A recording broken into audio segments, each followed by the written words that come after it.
L'histoire de la Canourgue, la petite Venise lozérienne, est riche en rebondissements. Construite autour d'un des 5 monastères du Gévaudan et d'un castrum dont il reste le quartier du château, le village a depuis des millénaires fait partie des bourgs les plus importants du Gévaudan. Le bourg accueillit des tanneries et des mégisseries. Les rues et canaux passant de le village portent encore aujourd'hui cette histoire exceptionnelle.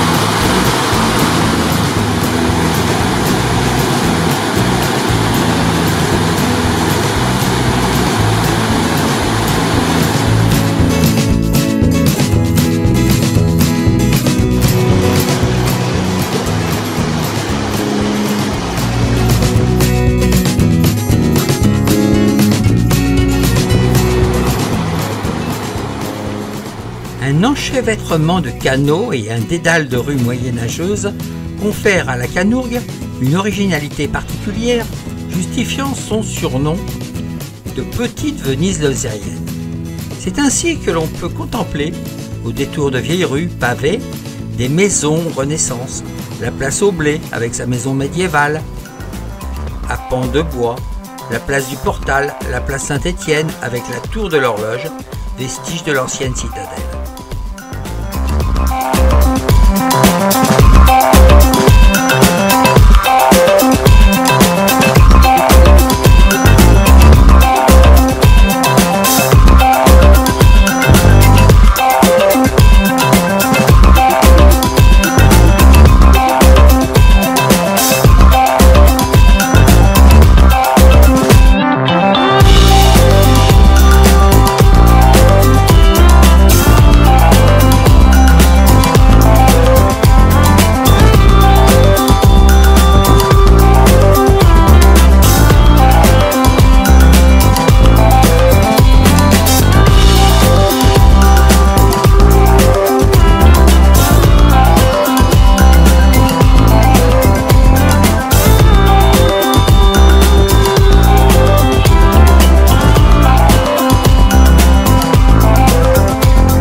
Attention, pour se rendre au camping de Belcastel, il y a intérêt à suivre le fléchage, car le petit pont de pierre du village, vous ne passerez pas.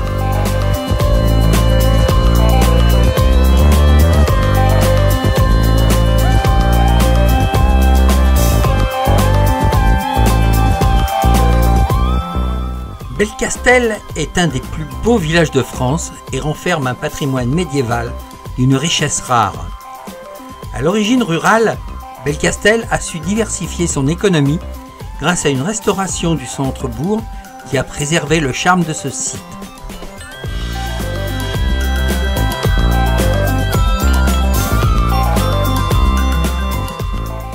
Ce superbe monument fut bâti au début du XVe siècle par Alsias de Sonnac. D'ailleurs, nous ne parlerons que de lui. Il permettait en premier lieu aux habitants de la rive droite d'accéder aisément à l'église Sainte-Madeleine édifié dans le même temps. Mais il facilitait aussi grandement les relations entre les populations séparées par la rivière Aveyron. Il présente toutes les caractéristiques des ponts du Moyen Âge.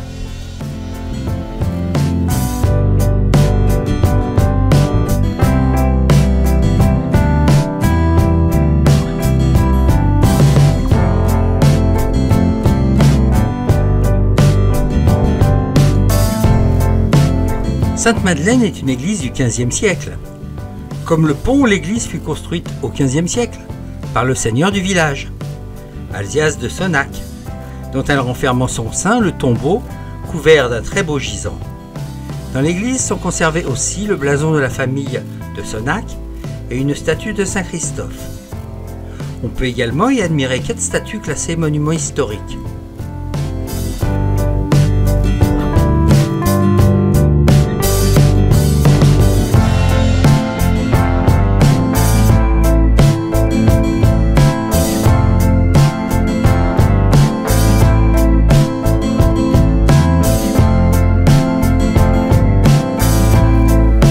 Le château est une imposante bâtisse médiévale qui fut la demeure de la famille de Sonnac. C'est tout d'abord une forteresse construite sur une petite émergence rocheuse située au bord immédiat de l'Aveyron. Ce n'est pas un nid d'aigle, mais ce magnifique château, fondé aux alentours des années 1040, fut achevé au XVe siècle par Alsias de Sonnac. Mais hélas, mon cœur ne m'a pas donné l'autorisation d'y grimper.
L'abbaye de Loquedieu est la plus ancienne abbaye cistercienne du Rouergue. Frontière géographique de toujours, frontière religieuse, frontière politique autrefois et du temps des guerres de Cent Ans, frontière encore aujourd'hui. Les cisterciens s'étant complus dans les frontières, il n'est pas étonnant d'en trouver là. Des bois, un fond de vallée, de l'agriculture, de l'eau, de la solitude.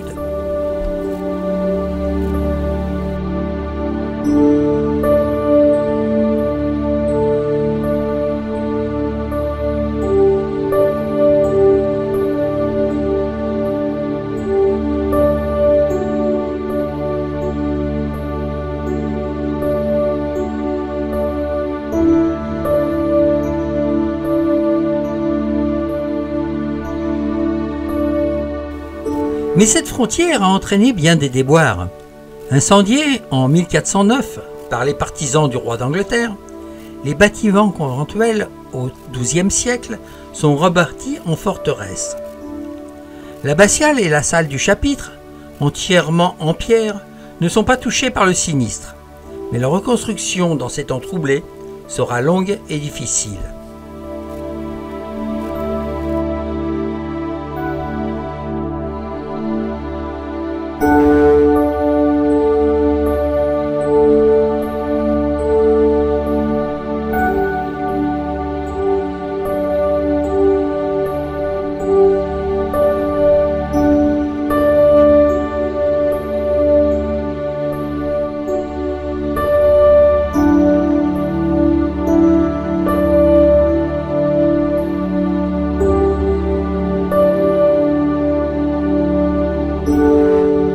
L'implantation de nombreux trous de résonance dans les voûtes de l'abbatiale montre l'attention portée par les moines à l'acoustique du lieu.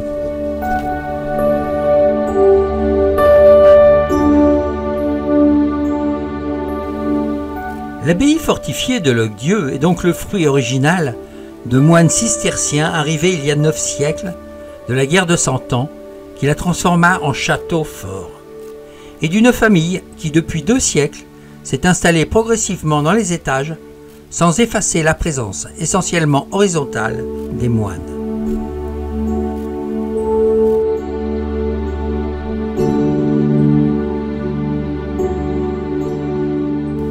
Loc-Dieu, c'est Locus Dei, la paix après les brigands, l'eau et la forêt profonde dans un pays du Causse.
Une abbaye cistercienne du XIIe siècle devenue centre d'art contemporain.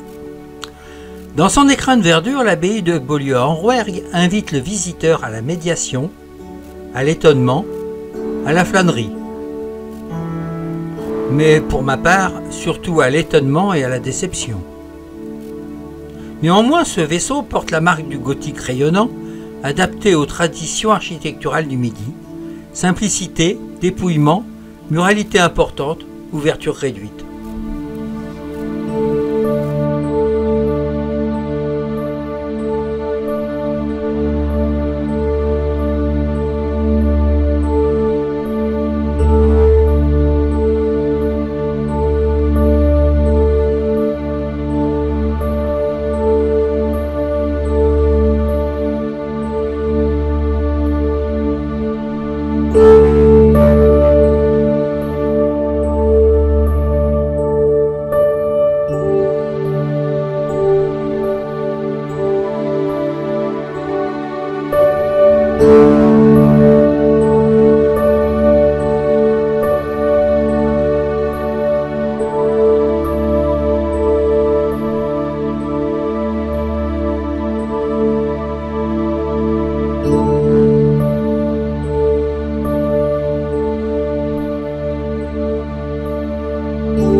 La cascade pétrifiante de Saint-Pierre-Livron se trouve au nord-ouest du Tarn-et-Garonne, sur la commune de Caylus. C'est la forte concentration en calcaire de la rivière le Livron qui lui a donné sa forme insolite. Au pied de la cascade, un bassin naturel s'est formé. Ses eaux sont d'un bleu turquoise, sont de toute beauté. La baignade y est interdite, mais c'est un lieu agréable en été, même si la cascade est souvent à sec. Une grotte est accessible derrière le tuf de la cascade.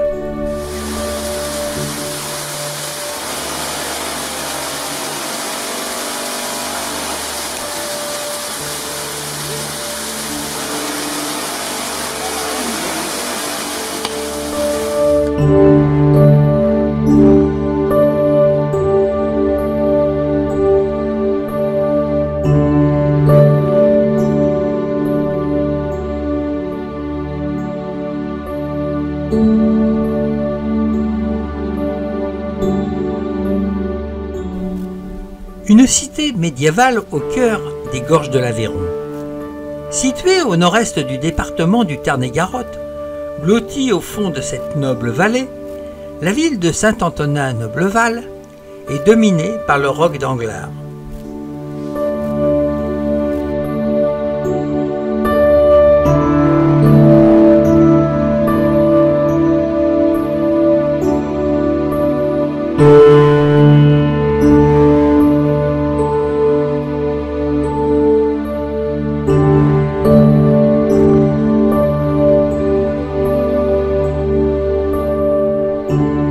Née autour d'une abbaye bénédictine du 8e siècle, la cité médiévale de Saint-Antonin est assise au confluent de l'Aveyron et de la Bonnette, au point précis de rencontre des trois anciennes provinces du Rouergue, du Quercy et de l'Albigeois.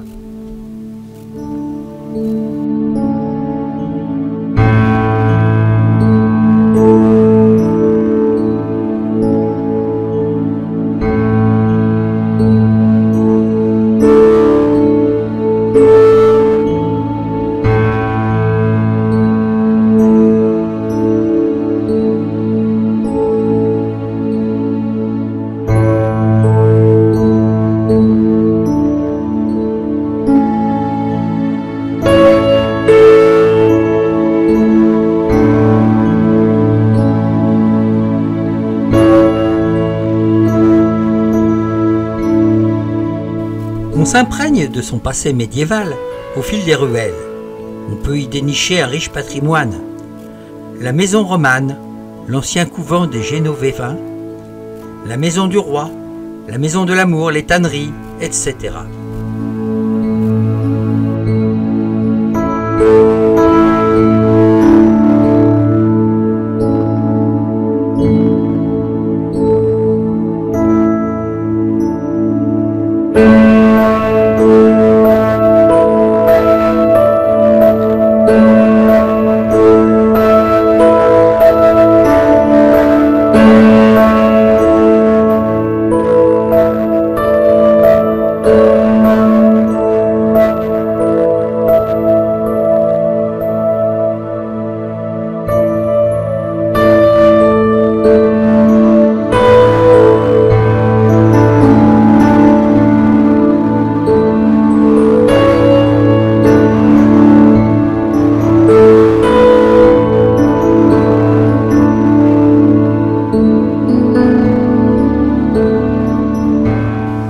Idéalement située près des coteaux du Quercy entre Montauban et Cahors, Caussade, la cité du chapeau, est aujourd'hui mondialement connue pour sa tradition chapelière.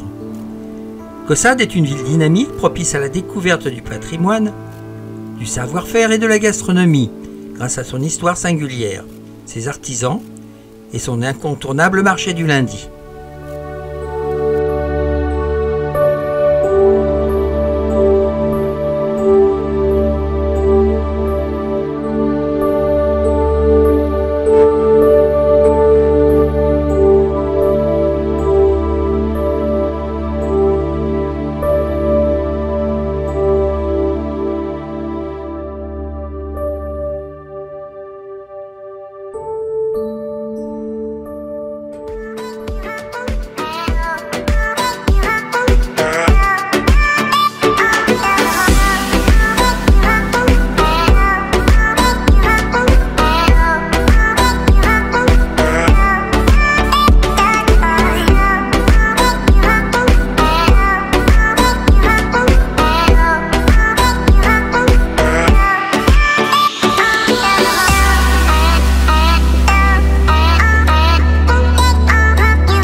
La ponte d'eau de Montec, ouvrage exceptionnel au temps des péniches. Sur le canal de la Garonne, la pente d'eau de Montec était un ascenseur à bateau. Elle permettait de remplacer un groupe de 5 écluses successives et ainsi gagner un temps précieux de navigation. Son fonctionnement peut ressembler à celui d'un plan incliné fluvial utilisant un bac, une machinerie nommée bouclier moteur, montée sur pneumatique, enjambait la rigole où venait se positionner le bateau. De part et d'autre de la rigole, 2 michelines ou automotrices diesel électriques adaptées n'avaient plus qu'à tracter le navire une fois que le bac était en eau. Depuis 2009, la pompe d'eau de Montacq ne fonctionne plus.